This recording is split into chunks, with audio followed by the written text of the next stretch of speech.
Anda menyaksikan Breaking News Kompas TV bersama saya Disti Larasati. Saudara, hari ini pembongkaran pagar laut di wilayah Kabupaten Tangerang terus dilanjutkan.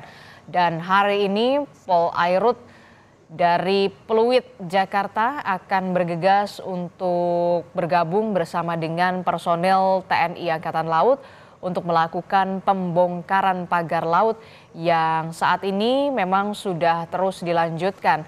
Seperti yang kita ketahui, saudara, pagar laut di wilayah Kabupaten Tangerang, Banten ini terpasang sepanjang 30 km.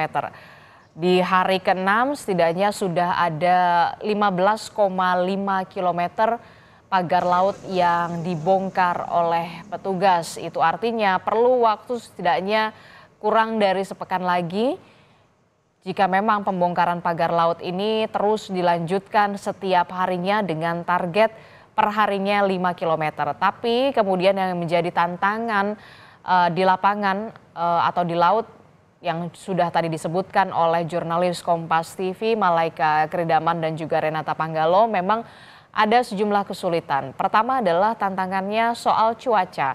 Ketika pembongkaran pagar laut ini akan dilakukan, kemudian cuacanya tidak mendukung, salah satunya adalah air pasang laut, maka tentu saja petugas yang ingin melakukan pembongkaran pagar laut ini kesulitan untuk membongkar pagar laut sesuai dengan targetnya setiap harinya 5 km. Dan juga bambu-bambu yang memang sudah terpasang di pagar laut Tangerang ini juga bambu-bambu yang kemudian tadi disebutkan adalah bambu-bambu yang tebal begitu dan terpacuk atau tertanam di laut ini juga cukup kuat begitu ya, belum lagi dasar lautnya juga yang kemudian berpasir. Inilah yang kemudian juga menjadi kesulitan tersendiri bagi petugas untuk melakukan pembongkaran pagar laut di Tangerang. Tapi hari ini petugas dari TNI Angkatan Laut dan juga Polairut rencananya memang akan kembali membongkar pagar laut di Kabupaten Tangerang. Saudara, kami akan berbincang dengan narasumber di pagi hari ini dalam Breaking News Kompas TV. Kita bergabung bersama dengan Mbak Susan Herawati yang merupakan Sekjen Koalisi untuk Keadilan Perikanan atau KIARA. Selamat pagi Mbak Susan melalui sambungan daring. Selamat pagi, Kak Adis. Oke, kita kembali bertemu lagi Mbak Susan. Mbak Susan, ini kan kalau kita lihat ya, ini sudah hampir sepekan begitu ya, pembongkaran pagar laut ini terus dilakukan. Apa yang perlu dikritisi atau di-highlight soal pembongkaran pagar laut ini? Iya, pertama kita apresiasi untuk kawan-kawan yang turun ya, dan melakukan pembongkaran dari pagar laut ini karena memang kalau kami yang di pesisir tahu ini adalah musim yang luar biasa tantangannya karena ombaknya tinggi, kemudian juga anginnya kencang gitu. Tapi memang dari pantauan kami, yang menarik adalah ketika kita melihat bagaimana nanti negara bersikap gitu ya, kalau kemudian pagarnya terbongkar, si pelakunya terbongkar juga gitu ya. Tapi, dari pantauan kami ternyata memang hari ini, kita melihat ada upaya untuk meringankan, para pelaku pejahat, lingkungan ini gitu. Contohnya Upaya meringankan pelaku tindakan kejahatan inilah yang kemudian nanti saya akan tanyakan lagi ke Mbak Susan, tapi saya potong dulu, maaf sekali Mbak Susan karena kita punya gambar terbaru dan ini adalah visual terkini dari markas Polairut di Pluit, Jakarta Utara, di mana tim kami yakni jurnalis Kompas TV Renata Panggalo dan juga juru kamera ada Julian Fernando bersama dengan petugas ataupun tim dari Polairut ini akan sebentar lagi akan bergegas menuju Kabupaten Tangerang, wilayah di mana pembongkaran pagar laut ini akan dilanjutkan hari ini, saudara. Dan sepertinya sebentar lagi jurnalis Kompas TV Renata Panggalo dan juga juru kamera Julian Fernando bersama dengan tim dari Polairut ini akan menuju ke Kabupaten Tangerang di mana lokasi pembongkaran pagar laut ini akan dilanjutkan, saudara. Melanjutkan lagi Mbak Susan, Mbak Susan, ini tadi Anda menyebutkan ada upaya meringankan. Ini maksudnya seperti apa upaya yang meringankan? Ya, karena Menteri KKP beberapa kali ya, dia mengatakan, apa namanya, sanksinya gitu ya, dendanya adalah administratif. Dan ternyata kita melihat dari pantauan, kami gitu, denda itu akan dikenakan 18 juta per kilometer. Mungkin bisa 18 juta per kilometer?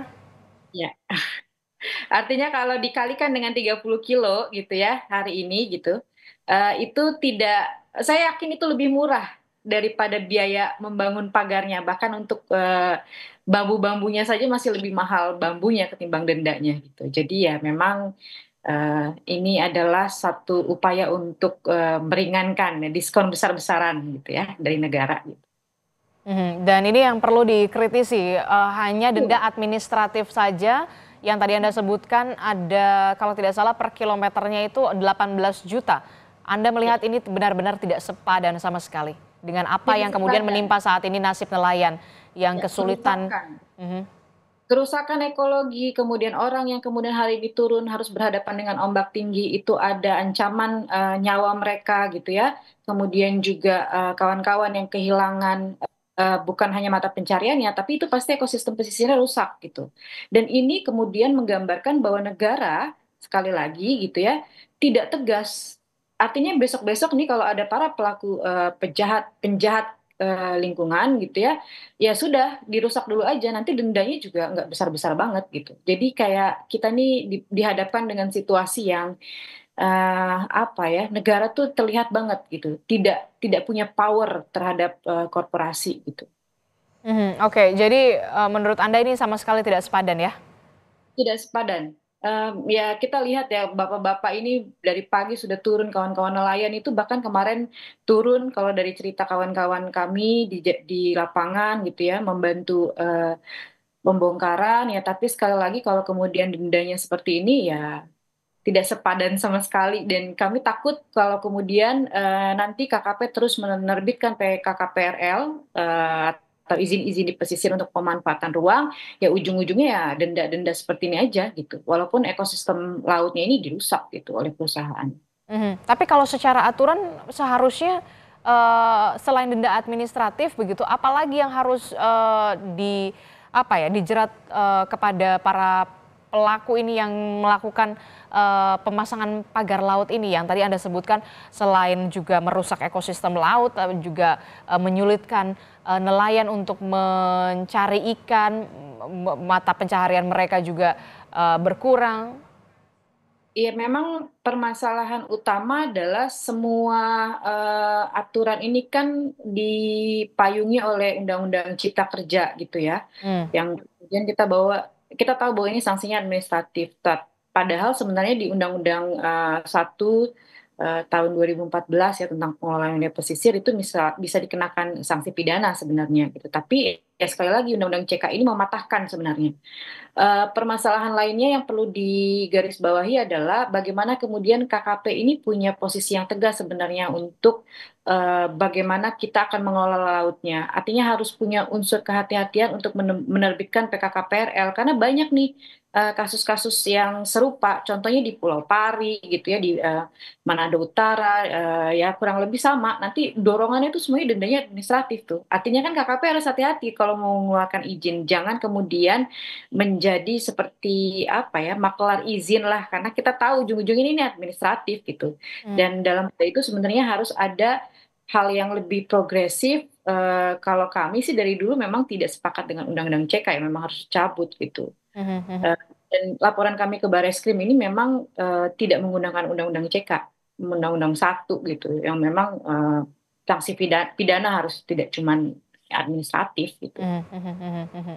Oke, Anda melihat dengan, hanya dikenakan denda administratif itu artinya, kemudian tidak ada ketegasan dari pemerintah soal pembongkaran pagar laut ini, soal pagar laut ini, polemik pagar laut ini, eee, dan hanya denda administratif begitu, tidak ada, efek jera juga? Iya, bayangkan kalau kemudian taruhlah kita, ya negara akan menerima apa ya, denda ini sekitar 700 juta gitu ya. Untuk Mhm, pemulihan ekosistem pesisir itu butuh tahunan gitu, mhm, bahkan kalau, terumbu karang itu butuh waktu yang cukup lama gitu. Belum lagi kalau kita hitung-hitung bagaimana pengeluaran, ataupun pemasukan kawan-kawan gitu ya, yang hari ini tidak sebanding karena adanya pagar laut gitu. Belum lagi sebenarnya lebih kepada apa ya, bagaimana negara ini bisa terlihat di mata korporasi sih sebenarnya gitu. Punya nggak, kekuatan gitu ya bahwa kita memang, ya negara gitu, nggak bisa kemudian seenaknya, para pelaku pejahat lingkungan ini terus melakukan pengerusakan di pesisir dan kemudian dendanya cuman, ya hanya sebatas administratif. Itu mudah sekali untuk kemudian pelepasan izin-izin di pesisir dan pulau-pulau kecil ini yang ujung-ujungnya ya semuanya akan ekosistemnya rusak gitu. Saya nggak mau Kak, ke depan ini kita akan melihat, eee, satu-satu ekosistem pesisir ini hilang, hanya gara-gara proyek-proyek seperti ini gitu. oke baik.